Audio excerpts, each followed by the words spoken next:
Առաջին հայացքից թվում է, թե պատասխանը շատ պարզ է, բայց երբ գիտնականներն սկսեցին ավելի խորը փորել ու թվերը հաշվել, բախվեցին մի հանելուքի, որը տասնամյակներ շարունակ նրանց հանգիստ չէր տալիս։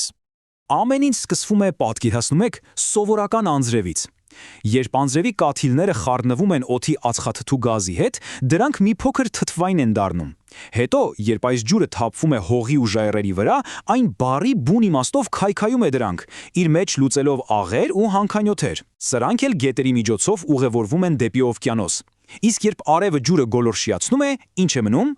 Ճիշտ է, աղը։ Ու սա պատկերացրեք բնավել փոքր մասշտաբի բան չի։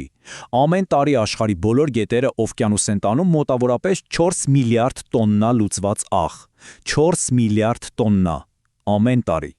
Ու հենց այստեղ էլ սկսվում է ամենահետաքրքիրը՝ մեծ հանելուքը։ Եթե գետերն անընդհատ օվկիանոսին աղով են կերակրում, բա ինչու այն ավելի ու ավելի աղի չի դառնում։ Իրականում գիտական տվյալները ցույց են տալիս, որ օվկիանոսի աղիությունը վերջին միլիոնավոր տարիների ընթացքում մնացել է զարմանալիորեն կայուն։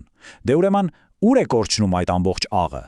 Գիտնականները հասկացան մի պարզ բան. եթե կա անընդհատ մուտք, ուրեմն պետք է լինի նաև նույնքան մեծ ելք, մի տեսակ արտահոսք, որը պահպանում է հավասարակշռությունը։ Ու սկսվեց այդ խորհրդավոր արտահոսքի որոնումը։ Եկեք նայենք սրան որպես մի տեսակ բյուջեի։ Մի կողմից ունենք մուտքեր, աղեր, որոնք գալիս են գետերից ու ստորջրյա հրաբուխներից։ Մյուս կողմից ելքեր։ Օրինակ ծովափնյա ցայտերը աղը հետ են տանում ցամաք, կամ որոշ հանքանյութեր պարզապես նստում են հատակին։ Բայց երբ գիտնականներն այս ամենը հաշվեցին, թվերը չէին համընկնում։ Բյուջեում մի հսկայական անցք կար, մի մեծ հարցական նշան։ Ու գիտեք, հատկապես մագնեզիումի դեպքում այս անհամապատասխանությունն ուղղակի ահռելի էր։ Գետերն օվկիանոս էին բերում շատ ավելի շատ մագնեզիում, քան գիտությանը հայտնի բոլոր մեխանիզմերը միասին կարող էին հեռացնել։ Ակնհայտ էր, որ բնության հավասարման մեջ մի շատ կարևոր բաղադրիչ պակասում է։